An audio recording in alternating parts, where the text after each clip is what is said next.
नागर हुई तो धरती माई का नादर हुई। 33 करोड़ देवताओं का मंदिर है धरती माँ पर, इनका नाम पृथ्वी माँ है।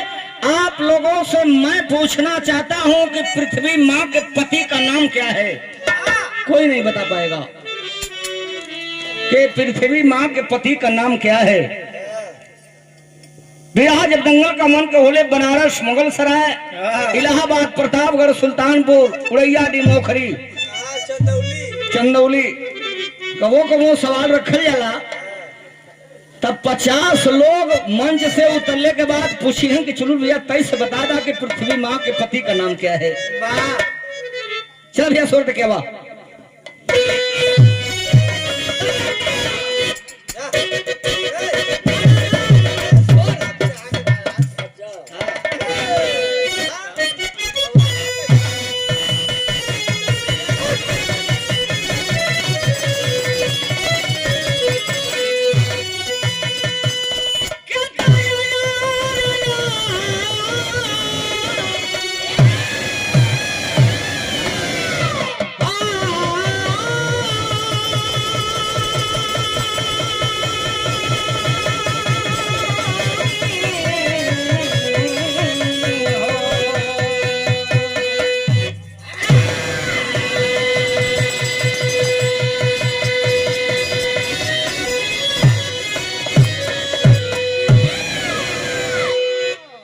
ये देखें बड़े सम्मानित पुरस्कार सरे श्रीमान महोदय हम लोग के बीच नहीं हैं।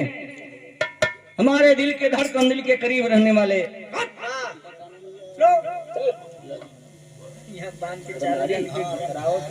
स्वर्गीय हमारे रमधारी भैया के बड़े सपुत्र जो यादव वंश में अकेले झंडा गाड़ने का काम गायक चुलबुल सोनखर का सौगंध लिए थे।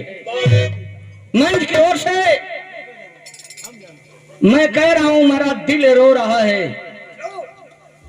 उनके सपुत्र बड़े होनहार बेटा रमधारी भैया के गोद में, मां के गोद में जन्म लिए, जो परिवार का सारा बागडोर लेकर के आप चल रहे हैं। हमारे छोटे बेटा की ओर से 101 रुपया सुंदर पुष्पहार के साथ बहुत बहुत आपके आशीर्वाद मालिक सुख रखें। सभी के प्रणाम हो। अरे राजेश भैया बैठल हूं, बनवारी भैया के, श्रीकांत भैया के, गुलाब भैया के बनारस में हिड़ के गौली तो स्वर्गीय हमारे पत्तू भैया का कमाई रहली देन है। आज वही गद्दी को मैं जगाने का संकल्प लिया हूँ। 2016 में 4 अप्रैल को एक जंगली जानवर से हादसा हुई, 3 पॉइंट ब्लड बचा था। कोई नहीं कहा कि गाय चुलबुल सोनखर धरती पर जिंदा रहेगा। सारे लोगों के मुंह से आवाज आती थी कि गायक चुलबुल सोनखर ए धरती से चला गया, लेकिन सकल समाज आप लोगों का आशीर्वाद था। शायद कुछ दिन ए धौरहरा के धरती का सम्मान मुझे शायद बचाना है, इसलिए मैं जिंदा हूं धरती पर। मैं वादा करता हूं मंच की ओर से, चाहे वो सोनखर समाज का बेटा हो, चाहे यादव वंश का बेटा हो, चाहे माझी परिवार का बेटा हो, चाहे हरिजन परिवार का बेटा हो, चाहे मुसलमान परिवार का बेटा क्यों न हो, पूर्वांचल के धरती पर कहीं आप लोग जाएंगे तो जरूर एक बार कहना कि गायक चुलबुल सोनखर हमारे धरती का सम्मान है, सम्मान बचाया है। तमाम कलाकार आते धौरहरा के धरती पर चुलबुल से मुकाबला करने के लिए, लेकिन आप लोगों का आशीर्वाद रह करके पूरे धौरहरा का सम्मान मैं ऊंचा करता हूं, बचा लेता हूं। गर्व होना चाहिए धौरहरा के लोगों को। बहुत बहुत भैया के प्रणाम मालिक सुख रखें। भूमिका के लाइन में कहना हुआ भैया,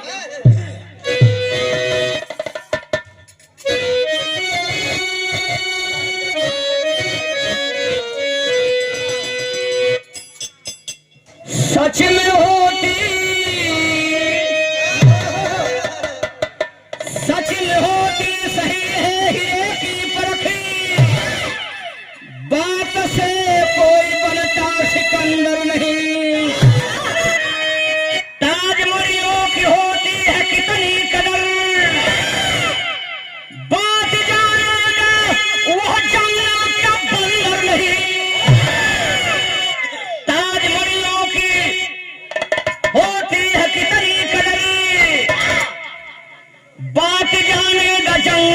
अंदर नहीं सज गई इंद्र नगरी छटा मोहनी, अप्सराओं का पायल चमकने लगा। तीनों लोकों में सबसे बड़ा कौन है, प्रश्न महफिल के अंदर उबलने लगा।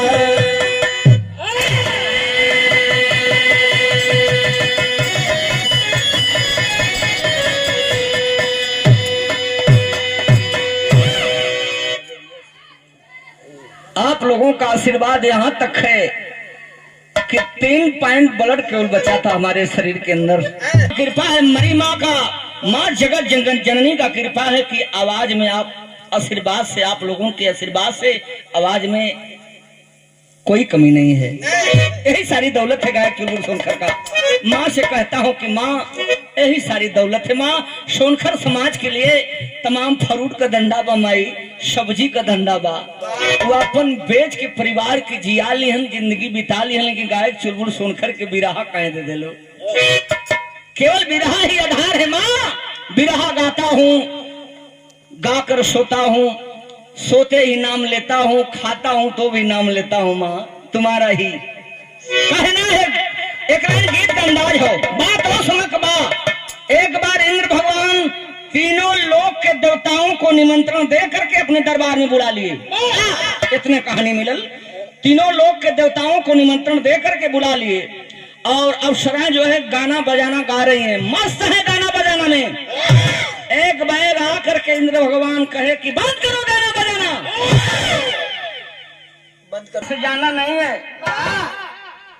मेरे जो सवाल का उत्तर देगा तो ये सेहरा रखा गया है आप लोगों के सामने, जो हर जगह से विजय करके आया होगा वो नजीर देकर के मुझे साबित कर दे, उसी के सर पे सेहरा दे करके मुझे सम्मानित करूंगा।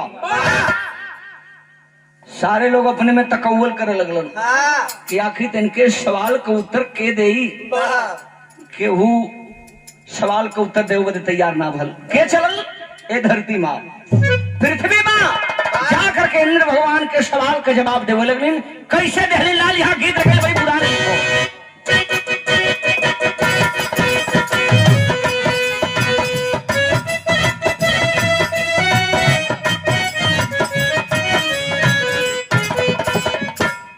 वो गीत लाइन हो ऐसा कोमल से लेला।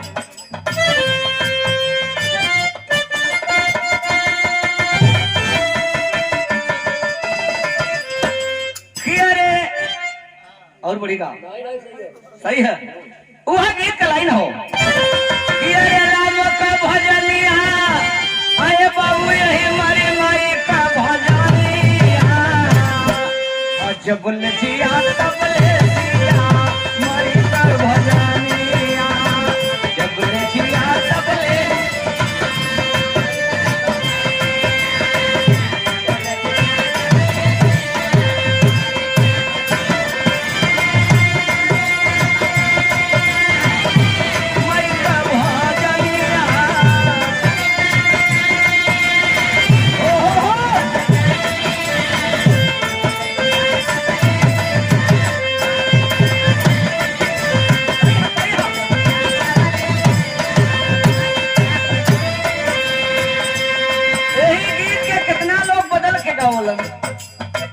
बजरिया से चुनरी बा, अजरिया से चुनरी ले अइहा राजा हो, बजरिया से चुनरी।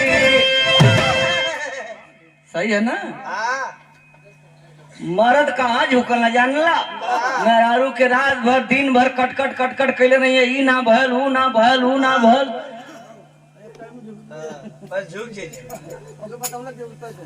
मेहरारू बतौलस कि बाजारे जात हुआ तक चीज ले ले या नहीं तो बड़ा चोखा मती मुंह बनावला साँझ के 75 रुपया खर्चा करवा तो 3 टेढ़े मुंह बनावला, कुल कमावे तो हर बेकार कह दे। नहीं तो दिखाई देव से नजरिया पाया मोरे, नहीं तो दिखाई देव से नजरिया पाया मोरे, पहले आई राजा हो आज ऐसे चुनारी, पहले आई राजा बर्बाद।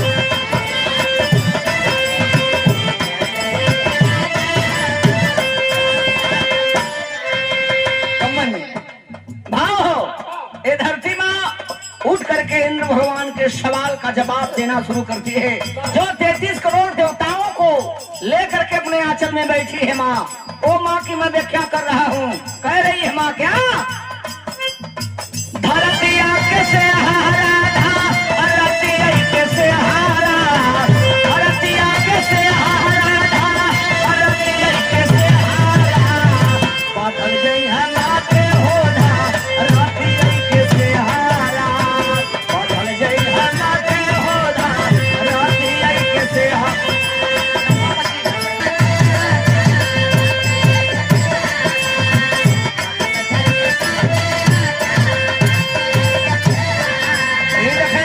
धरती माई का व्याख्या इंद्र भगवान पूछा तो कैसे बोल भैलू, धरती माई बताओ थी, धरती कहले मोरी, धरती कहले मोरी महिमा पार पार। सही सही है।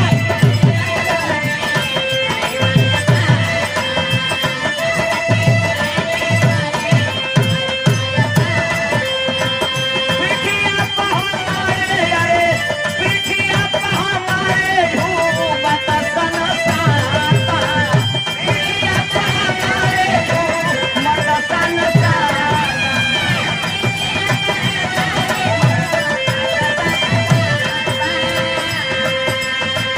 हमसे न पारा कोई, हमसे न पारा कोई, उठा प्रश्न का हारा, अकल गई है माथे होना रतिया के सहारा।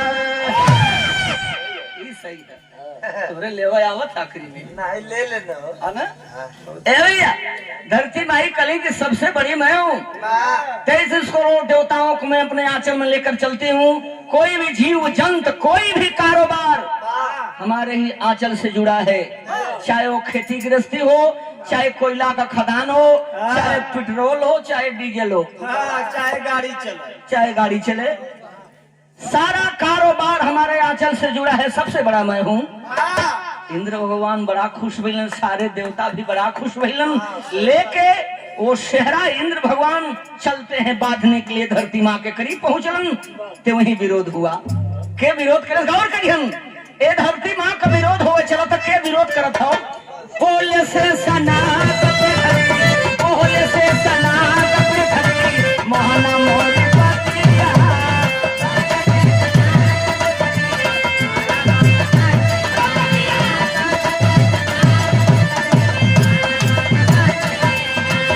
तोहरा से काला नाही, तोहरा से काला नाही, हमरो इज्जतिया।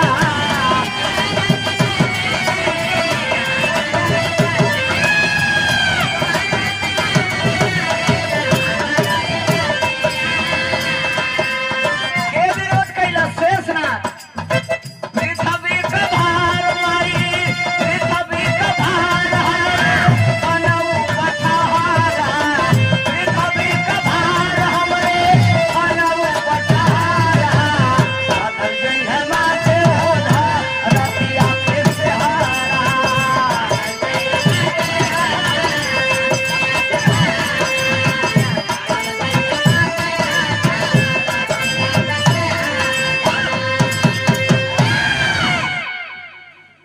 शेषनाथ एक पृथ्वी माँ का विरोध किए कि ऐ माँ, तुम्हारा बाहर 33 करोड़ देवताओं का जो बात कर रही हो, जो व्याख्या कर रही हो, तमाम कोयला का खदान तमाम बात करती हो माँ, तुम्हारा बाहर लेकर के मैं टहलता हूँ। जिसके पास 1000 फन है 2000 नयन है, वो शेषनाथ के फन पर धरती टिकी है। सबसे बड़ा मैं हूँ माँ, हमारे सर पे सेहरा बजना चाहिए। धरती माई चुप पहलन, सारा देवता खामोश हो गईलन। इंद्र भगवान लेके चलन बाधव देखे के शेषनाथ के। जब शेषनाथ के करीब पहुंचलन, अजय बाबू, अजय भैया, जब शेषनाथ जब मरी माई का मंदिर धरती पर बनौले हुआ, ये धरती माई का व्याख्या हो। कुल गाय के का कहली हम के धरती माई का व्याख्या न हुई। धरती माई से शेषनाथ कहलन कि माँ तुमसे बड़ा तो मैं हूँ। जे वहीं लेके बाधम बदे चलन ते वहीं विरोध भल। के विरोध कैलस? बोले यार भंगी बोला, बोले यार भंगी बोला, सुना शेषनाथ हो।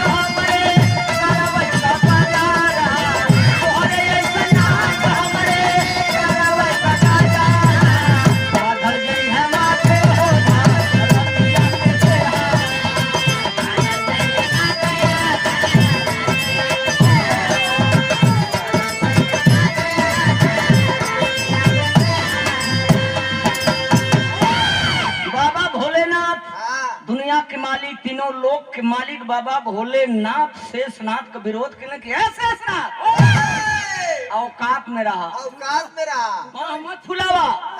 तुम्हारे जैसे नागों को मैं अपने गले का माला बना करके पहनता हूँ, और जौने दिन हम रूस जाब निकाल के फेंक देब ना, तो वो दिन तो हर काम खत्म हो जाई। केहू पूछी तमाम हो जाये, केहू ना पूछी।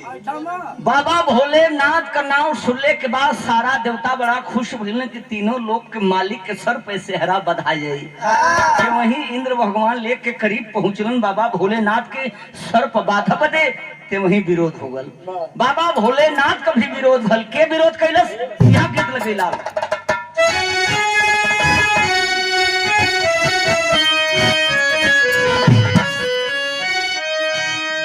ठीक है, पढ़ेगा ठीक है, चलो ठीक है। कोनो देवर गोलू मती रहल या हमरे प्रेम भैया मती भौजाई बड़ी गोर रहल, 5.5 फुट के रहल करीब। तो के बताओ थे कि न के मेहरारू हेरा गई, एक न के मेहरारू हेरा गई गोलू भैया मती नहीं हेरा गई। तो वो गांव गांव घूम के संगी साथी से कहे कि देखा भैया हमार मेहरारू हेरा गई। एक ने पूछल कि भैया कैसन है मेहरुआ? कहला कि भैया अरे अरे अरे 5.5 फुट के मेहरारू मार एकदम गोर रंगा रे भैया, सुग्गा मतीनो कर मुंह हो। इनकर वाले तो इनके बाहु के काट ले काली सुग्गा मतीनो। कहला कि अरे भैया तब तो तुहार मेहरारू के लेके भाग गई। कहला भैया ऐसा मत कहा, मेहरारू हमार सीता मती रहले भैया, सीता मती। एक ने कहला कि तुहार मेहरारू मिल जाई, कुछ खर्च करे कोई भगवान राम के 5 किलो लड्डू चढ़ा दा और 2 दिन बाद तुहार मेहरारू मिल जाई। कहला कि भैया 10 किलो हम सवेरे लेके आओ थे, चिंता मत करा। 10 किलो लड्डू लेके बेचारू कपारे पर माला फूल सहित भगवान राम के चढ़ाओ बदे चल दलन। बगलिए में खे पंडित जी घेल, पंडित जी होता बाणा, बगलिए में खे पंडित जी घेल न। कहना कहाँ? कहना तो के मालूम ना हम मेहरारू हमारे हेरा गेल मर्दवा, तोरे बात आवत है। भगवान राम के चलो थी लड्डू चढ़ाई, 2 दिन बाद मेहरारू हमारे मिलने जाई। कहना मर्दवा जे अपन मेहरारू ना खोज पौलस और कहाँ से तोके मेहरारू ले के दी? भगवान राम का मेहरारू था हनुमान जी ने खोजला। तो हनुमान जी का मंदिर ले जाए नहीं के चढ़ा था, और पंडित जी जो तो यार लड्डू चढ़ा के दूसर पंडित जी ले लेना। अब मेहरारू मिलल कि ना मिलल हमें इतना ना बता। हनुमान जी का मंदिर है यार, देखा मेहरारू मिलल कि ना मिलल हम ना बता भाई। ए भैया भगवान भोलेनाथ का विरोध हो बदे चलत है, यहाँ गीत लग गई।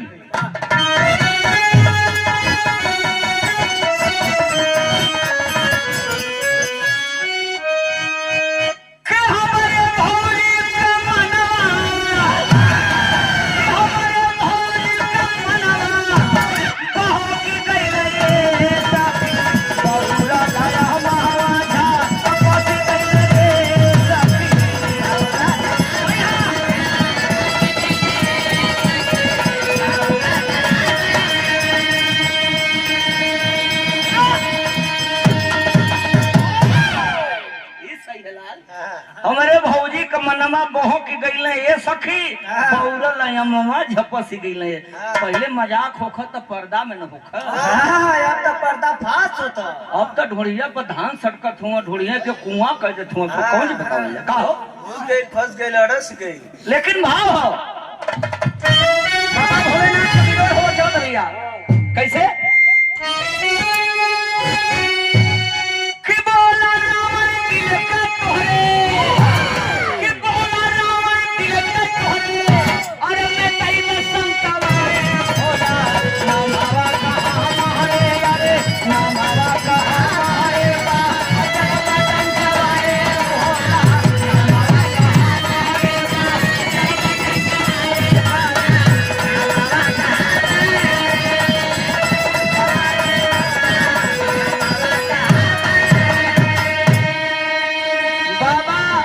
भोलेनाथ के सामने आकर के रावण खड़ा हुआ, जो 72 चौकड़ी राज किया से धरती पर रावण आकर के खड़ा हुआ।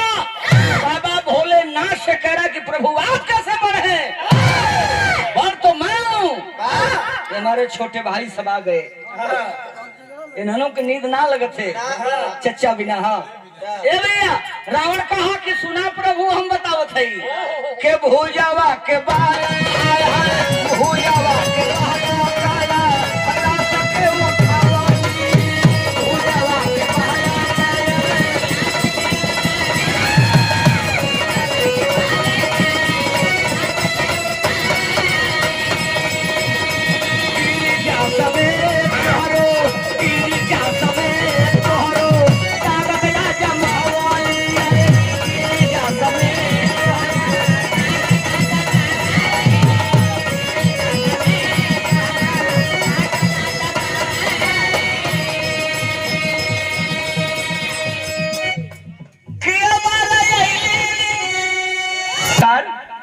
हमारा छोटा भाई धर्म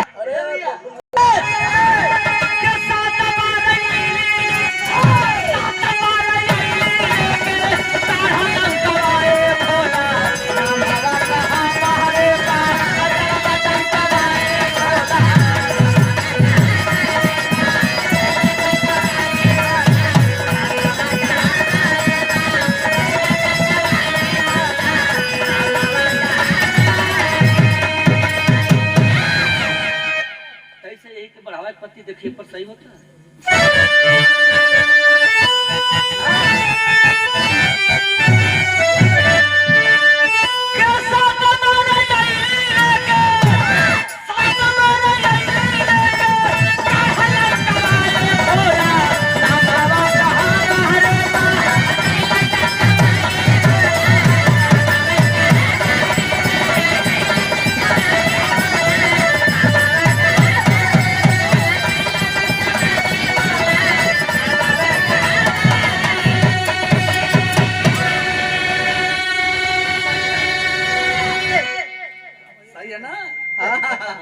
सात बार अली लेके गढ़ गवाए भोला नमवा को हमारे बजल बडंकवा। एक बार नहीं प्रभु गिरिजा समेत आपके समेत 7 बेर में लंका में लाया हूँ। अपनी जरूरत पूरी करने के बाद 7 बेर जा करके वापस पहुंचाया हूँ। 7 दुना के 14 बार हम आपके कुवत के जमौली। अब बतावा तू बढ़ुआ कि हम बढ़िला। 72 चौकड़ी अगर कोई राज किया है धरती पर तो रावण किया है। धरती पर मैं चलता हूँ तो धरती हिलती है। पवन देव जैसे झाड़ू लगाते हैं। माँ लक्ष्मी जिसका बखान करते हैं वो हमारे घर की पानी भरती है। तो कौन बड़ा है? बाबा भोलेनाथ कहना की मानी ना यही के बांधा तो उनके एक से मुड़ी हमारे 10 से मुड़ी हो 20 से हाथ हो 20 से आंख हो। कैसे बढ़ हुआ? भगवान कहना कि उठ बात अपने जगह लेकिन बहुत तो सबसे बढ़िया रोला। कुल मिला जुला के 7 बेर ले ला 7 बेर वापस लिया के पहुंचूला। कभो कभो रूस जाए तो गर्दन भी काट के अपन चढ़ा देता ला। तो जैसे प्रेम भैया गर्दन भी अगर माई के देवे कोई तो कोनो दिक्कत और तोके काट के अगर बलि भी चढ़ा जाए तो कोनो दोष हित ना हो तो सब मजा ले लेती ना। नाराजगी ना हुई मन समझ लो जी। ए भैया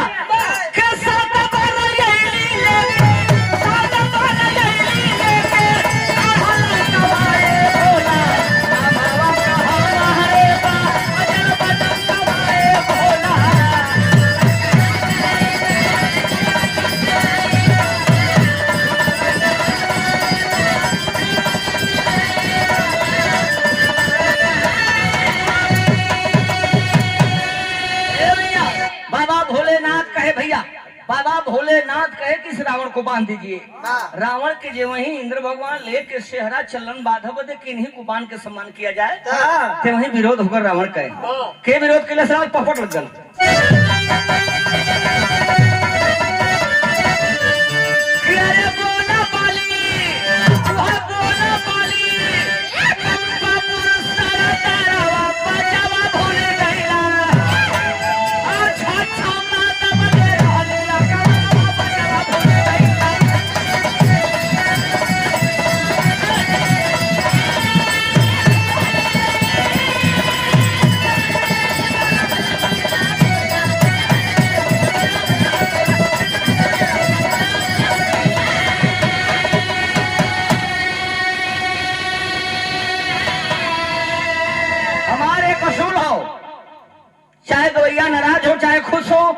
मायन के खरौटी पर ले ला, अब पार्टी के भी खरौटी पर ले हिला हमारी असूल हो। हाँ। हम भटकाए ना हिला। हाँ। भाव है देवो करी काग से जब तू बाहर भैया याद कैला वाह वही रावण हो या कोई दूसरा रावण है तू?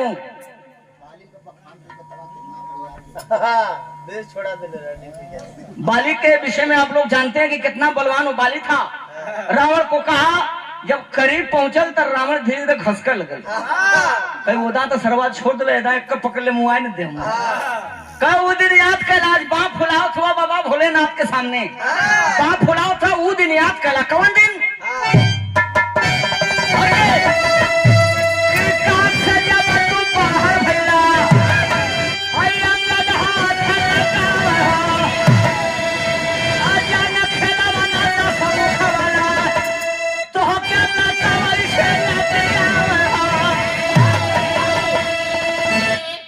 महीना कांख में दबले रहली वही रावण हो तू ना। और जब तई से ढीला कैली तो चू गईला। हमार बेटा जेकर नाम बताओ लगल अंगद, लाते से लतिया लतिया तो के खिलावत रहल। उ दिन याद कैला। ओदा तो छोड़ देली, लेकिन ये दा न छोड़बे कर दबले मुंह आए देबो। कहलत बालिका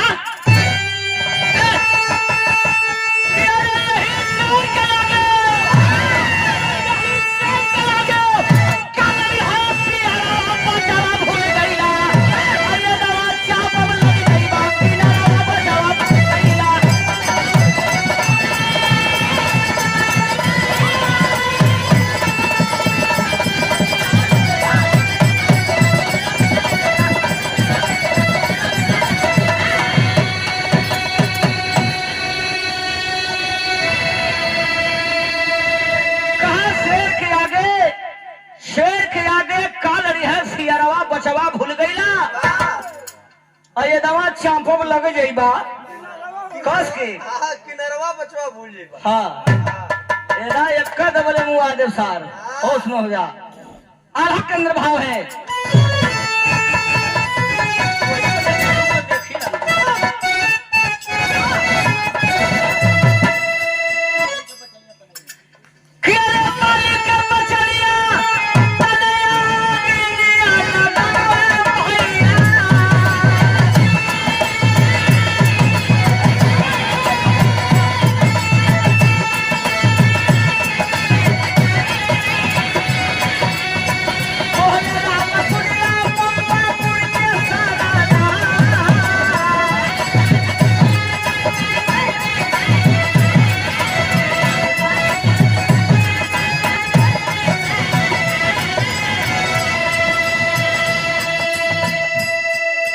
वही से चालू हुई। खाली टांकी लगो जे बदे रुकथी तैसे सांस ले लो तब पोका लगे लो। ए भैया बाली का बचनिया तन यगिनिया लगावो भैया। बोले राम सुनी ला पंपापुर के सरदार का कहलन कि अरे ये हरि पावा ये हरि पावा लगा लो हरा के भैया।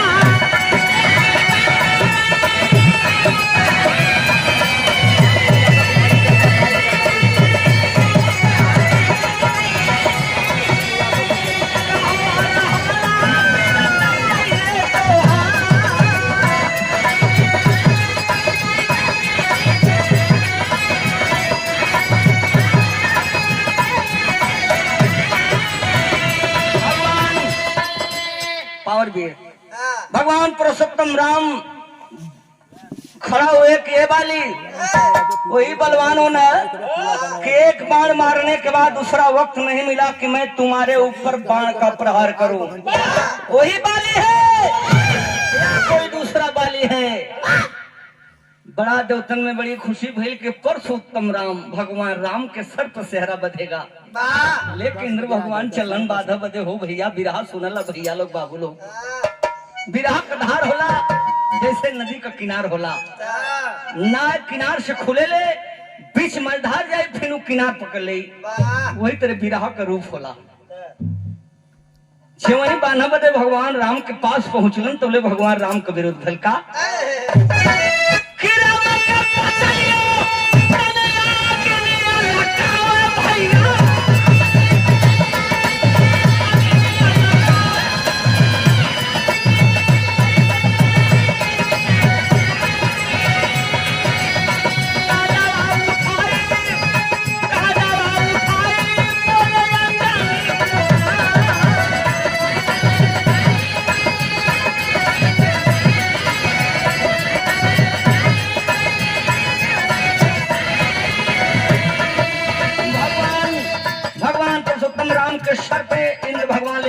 चले बांधने के लिए। तो भाई भगवान राम का विरोध हुआ। के विरोध कैलस? हनुमान जी। कल के वो दिन याद कैला। कौन दिन भगवान राम की याद दिला उसको? कौन दिन?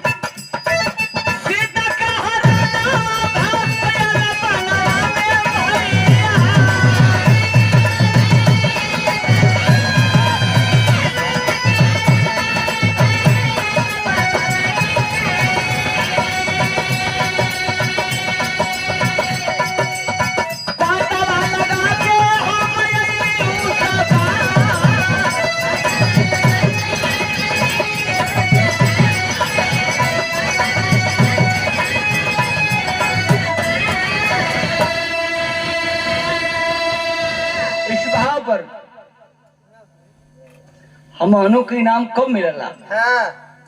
जे बिरहा के सुनवैया रहला, जेके बिरहा का धक्का लगला, निचोड़ कहानी के जब समझ में आवाला तो वो इनाम देला। कितना जने उठलाली से रोटी बोर के 500 200। अब हम 500 रुपया 200 लेके अब तो हम उठलाली के याद आवत हो, लेकिन ये मेहनत का पैसा हो। हमारे गोलू बाबू दूसरा पुरस्कार इस बहा पर 101 रुपया। जोरदार तालियों से स्वागत करें हमारे भाई का। श्रीमान महोदय 101 रुपया। हमारे बड़े भैया खरे के गार्जियन महोदय मैना भैया आपके कार्यक्रम द्वारा बहुत बहुत प्रणाम। हम तो कली के बोहनीय न हो इतना रियाज पर, लेकिन हो गई। तू इतना हुआ बैठल हुआ कैसे दया कहता आखिरी हमारे चलता ये बता कि भाई बड़ा ओझाई से तू कमैले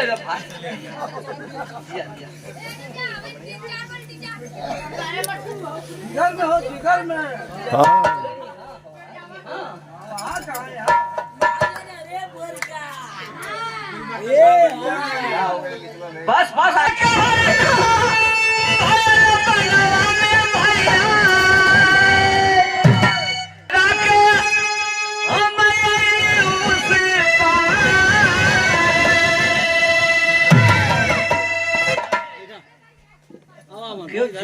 बतावा हमारे गायकी को मारा फाड़ जाए सर्वा धरती का बात कर।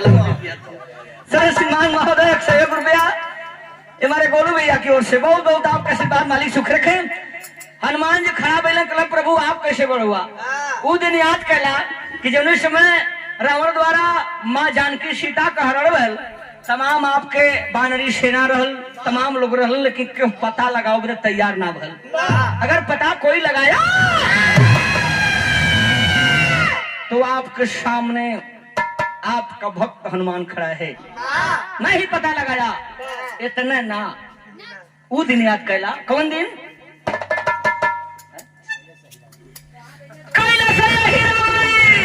वही रावण भभीषण का रूप बना करके अहिरावण भभीषण के रूप में आपका हरण किया, साथ में भैया लक्ष्मण का हरण किया।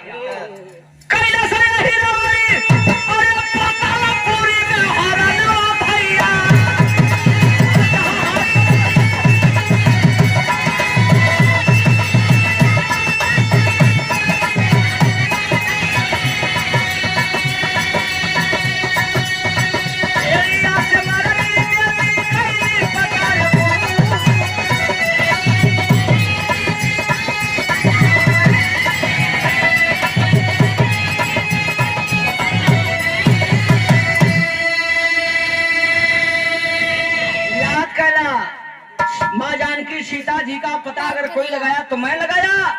अब भैया लक्ष्मण और मेघनाथ के बीच अगर लड़ाई हुई तो अगर लक्ष्मण को जीवन दान कोई दिया तो मैं दिया हूँ। सूर्योदय के पहले सुसेन वैद बताया कि सूर्योदय के पहले अगर सजीवन बूटी कोई ला सकता है तो लक्ष्मण की जिंदगी में जीवित पाएंगे आप लोग। तो मैं ला करके दी लाया हूँ। इहो छोट बात रहले हूँ के छोड़ दा। अरे वो दिन याद कैला जौन समय हिलावर पतालपुरी में आप लोगों के ले गल कोनो देवी के बल चढ़ाओ बदे। देवी पतालपुरी में गई और आप लोगों को लेकर के कंधा पर अयोध्या नगरी में आया। इहो बात छोट ले हूँ के छोड़ दा। भक्ति में इतनी दम होले, भक्ति में इतनी शक्ति होले कि भगवान को भी नंगा पांव दौड़ कर आना पड़ा भक्त के सामने। तब मरी माई कम न तोहरी के प्रेम भी आ जाइहन। भक्ति में इतनी शक्ति है, देश का कुल सुअरा चढ़ जात बाड़ा, कुल भेड़ा चढ़ जात बाड़ा। अब 100 रुपया तो कम से कम दे दा जीजा हुआ हमार। हाँ अब कम से इतना कहले तो दे हाँ नहीं दी है ऐसा बात ना। आखिरी लाइन है हमारा, आखिरी लाइन है हो गई खरी छाप हो दे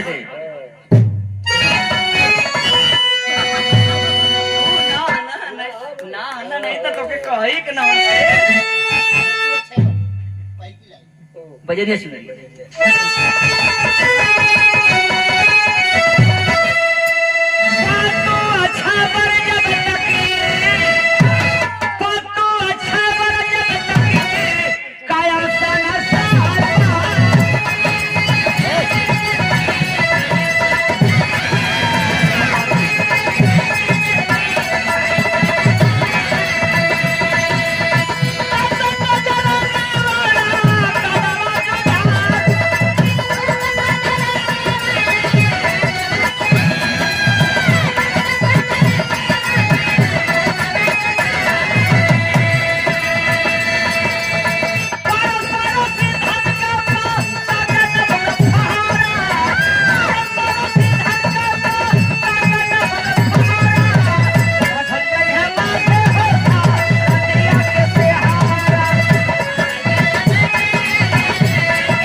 अजय भैया, कलाकारों के गार्जियन महोदय, हमारे प्रेम भैया, जिनके बल पर माँ का हर साल वार्षिक श्रृंगार आप लोग कर रहे हैं।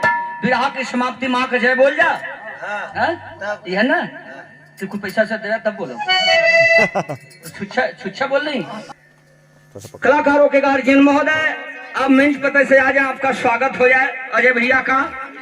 ऐसे ऐसे महान पुरुष हैं। आइए प्रेम भैया, आपका भी स्वागत। नहीं हम बुलबुल करो तू अब हमारे बड़का हुआ आई आप। श्रीमान महोदय अजय भैया का बहुत बहुत आभार मैं प्रकट करता हूँ। गायक चिरबुट सोनखर जो वार्षिक श्रृंगार करीब 3 साल से मेरी माँ का करा रहे हैं, साथ साथ विवाह का और भजन का आयोजन कर रहे हैं। जोरदार तालियों से स्वागत करें हमारे भाई का।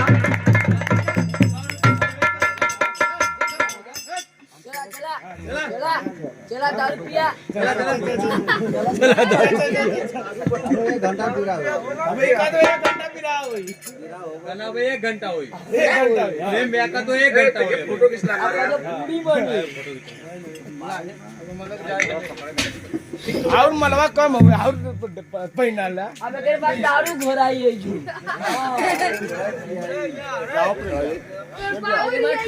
चली अगर बात जा मर्दवा तो हूं ये ठंडी में भैया हाथ गोड़ काम ना करते, लेकिन आप लोगों का परिश्रम, आप लोगों का प्रेम पसीना से चुलबुल तरबर हूँ एकदम पसीना से तरबर हूँ भैया। हमारे प्रेम भैया हमारे पद में हमारे साला बड़ लगलन। आप आई नहीं सही बात है, उनसे पूछ लें, हमारे बड़ साला लगलन। आई आपका स्वागत हम मंच की ओर से गायक चुलबुल का सम्मान आप स्वीकार करें। और पर साल यही साल से वादा होता कि पर साल एक लेडीज एक जेंट्स रही है यहाँ, तब विराह का आनंद मिली। तब जोड़ी आई हजन भजन वाले के मालूम है ना, हर हर महादेव हर हर। अरे हर हर महादेव कब बोला कि जब सारा भंडारा संपन्न हो जाला तो आखिरी में हर हर महादेव बोला। उनके पता है ना, आदमी के ताली बजवाओ तो झूठा नचवाओ तो हिलावा हिलावा। अरे जब तोरे गीत का तोरे विराह का धक्का लगे तो खुदा ही नहीं है। चला मर्दवा कूल भैया आए, जोरदार तालियों से स्वागत करें। जो माँ के कार में सब कुछ संकल्प करके हमारे प्रेम भैया टेकुरी से आ करके और एक कार को संपन्न किए।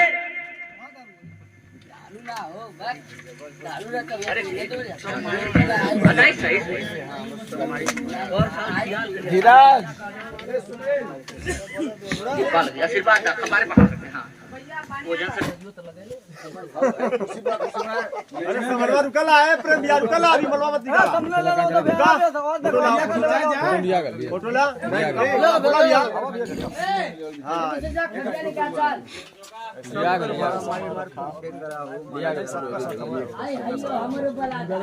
भाई ए चालू करवा काहे कैसे चालू कर मत बोलूंगा कुछ मत चालू करो एक से खाली चालू कर हेलो माई आपसे वादा बा हाथ जोड़ के मतारी मिनती है कि अवैध जगह भेजे कुल तो जाया मत मतारी जा जगह भेजे तो जइहा मतारी न जा जगह भेजे तो मत जइहा बोला मारी माई की शक्ति महारानी की